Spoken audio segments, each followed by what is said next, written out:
নাসিরের তো ব্যক্তিগত ব্যাপার, কোন টিমে প্রেফার করবে খেলবে, আমার সাথে এরকম কোনো কথা হয়নি আর কি। আমি মনে করি না এখন এখানে আমাদের লিগে বাইরে প্লেয়ার আনার কোনো প্রয়োজন আছে। অফিসিয়ালি এখন কিছু পাইনি, বাট আমরা একটা অ্যাপ্লিকেশন করেছি, তারা সেটা অ্যাকসেপ্ট করেছে। নাসির হোসেন আপনাদের টিমে খেলার কথা ছিল এবং হান্নান সরকারও বলেছিলেন যে খেলবেন, আসলে কেন খেললেন না এবং কি কারণে আসলে আমরা অন্য টিমে দেখলাম? না, আমার সাথে এরকম কোনো কথা হয় নাই। এটা কোচের সাথে হয়তো আর কোচের কথা হতে পারে নর্মালি, কিন্তু অফিসিয়ালি হলে তো অবশ্যই কোচ জানাইতো। এটা নাসিরের তো ব্যক্তিগত ব্যাপার, কোন টিমে প্রেফার করবে খেলবে, আমার সাথে এরকম কোনো কথা হয়নি আর কি। আপনার সাথে অফিসিয়ালি কোনো রকম যোগাযোগ হয়েছিল কিনা বা এরকম কথা এগিয়েছিল কিনা? না, আমার সাথে অফিসিয়ালি কোনো কথা হয় নাই। না, কোচের সাথে কথা হয়েছে কিনা এটা কোচে ভালো বলবে, কারণ কোচের সাথে সব প্লেয়ারই কথা হয়, কোচের সাথে সবারই ভালো রিলেশন, সবাই যোগাযোগ করে। তো নাসির এইটা উঠে গেছে, নাসির লাস্ট ম্যাচ খেলেছেও। তো আমার সাথে এরকম কোনো কথা হয়নি আসলে এক্স্যাক্টলি। আমি মনে করি না এখন এখানে আমাদের লিগে বাইরে প্লেয়ার আনার কোনো প্রয়োজন আছে। বাট এখানে যেহেতু যে একটা বিপিএল যেরকম বাইরে প্লেয়াররা খেলে যায়, তো এটা ডোমেস্টিকলি এখানে আমার সবচেয়ে প্রায়োরিটি থাকা উচিত আমাদের দেশীয় প্লেয়ারদের। তো ওরা যত সুযোগ পাবে আমার মনে হয় ওরা তত ভালো খেলার একটা অপরচুনিটি পাবে। আপনি আমনি টিমের সাথে আছেন, এবার আমনি টেবিল টপার। গতবারের টিমগুলো যদি আমি দেখি, একটু আগে ইমনকে জিজ্ঞেস করছিলাম যে সব জাতীয় 8জন 10জন করে ক্রিকেটার থাকতো, এবার তেমন না, কিন্তু আমনি তবুও টেবিল টপার। আসলে আমনি জাদুটা কি সবকিছু? জাদুটা না, প্লেয়াররা এখন যথেষ্ট সিনসিয়ার, ওরা নিজেরা পারফর্ম করতেছে, ওরা নিজেরা তো নিজেদের ভালোটা বুঝে কীভাবে ওদের মাঠে খেলতে হবে। ওরা সবাই তো এখন প্রফেশনাল।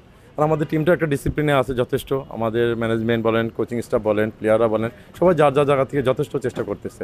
বাট এবং ভালো একটা লিগ হচ্ছে, আমাদের প্লেয়ারও ভালো খেলতেছে শুরু থেকে এ পর্যন্ত। এখন ফার্স্ট লিগে আরও 2টা ম্যাচ আছে, যদি 2টা ম্যাচ আমরা ভালো করতে পারি ইনশাআল্লাহ দেন সুপার লিগে ডিফারেন্ট প্ল্যান হবে। আর ন্যাশনাল প্লেয়াররা তো এখন সবাই খেলতেছে, আমরাও আবেদন করেছি যেন সব প্লেয়াররা অ্যাটলিস্ট ফার্স্ট লিগটা খেলে যেতে পারে। সেক্ষেত্রে আমরা যথেষ্ট একটা ভালো সাপোর্ট পাবো আশা করি ইনশাল্লাহ। আবেদন কথাটা বলছিলেন লাভলু, আমরা শুনেছি যে অ্যাপ্রুভালটাও চলে এসেছে আসলে আবাহনী বা মোহামেডান যারা আবেদন করেছে তারা প্লেয়ার আসলে ফার্স্ট লিগটা পুরোপুরি খেলতে পারবে, এমন কথা শুনছিলাম। অফিসিয়ালি এখন কিছু পাইনি, বাট আমরা একটা অ্যাপ্লিকেশন করেছি, তারা সেটা অ্যাকসেপ্ট করেছে। এবং অফিসিয়ালি আমরা কোনো কিছু এখনো জানতে পাইনি যে ওরা আসলে কত তারিখ মতো অ্যাভেলেবল খেলতে পারবে ন্যাশনাল প্লেয়াররা। নাহিদ রানা একটা টেস্ট খেলবে, তারপর আসলে পিএসএল এ চলে যাবে। আসলে নাহিদ রানার অভাবটা কিভাবে পূরণ করতে চান, বা নতুন কোনো ক্রিকেটার বা তার কারোর সাথে কথা হয়েছে কিনা, বা আপনাদের বেঞ্চ থেকে আসলে অন্য কোনো? হ্যাঁ, বেঞ্চে আমাদের যথেষ্ট আমাদের অন্য বলার আছে। আমাদের রিপন মন্ডল ইনজুর ছিল এতদিন, ও লাস্ট ম্যাচ খেলেছে, ও এখন অ্যাভেলেবেল।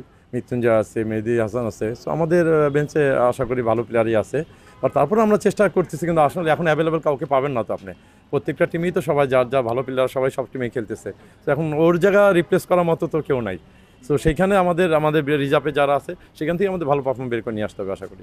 রিজার্ভেশনের কথা বলছিলেন, আগে যেমনটা হতো আসলে প্রিমিয়ার লিগে দেখতাম আমরা দেশের বাইরের ক্রিকেটার আসে, ইন্ডিয়া থেকে পাকিস্তান থেকে অনেক বড় বড় ক্রিকেটার আবাহনী, দিনেশ কার্তিকের মতো ক্রিকেটার আবাহনীতে খেলেছে। আসলে ওই জায়গাটাকে আবার ফিরে আসার কোনো সম্ভাবনা আছে কিনা, বা আপনারা চেষ্টা করবেন কিনা, বা আপনাদের ইচ্ছা আছে কিনা যে ওরকম প্লেয়ার আসলে আসলে নতুন ক্রিকেটারও মোটিভেট হয় অনেক ক্ষেত্রে?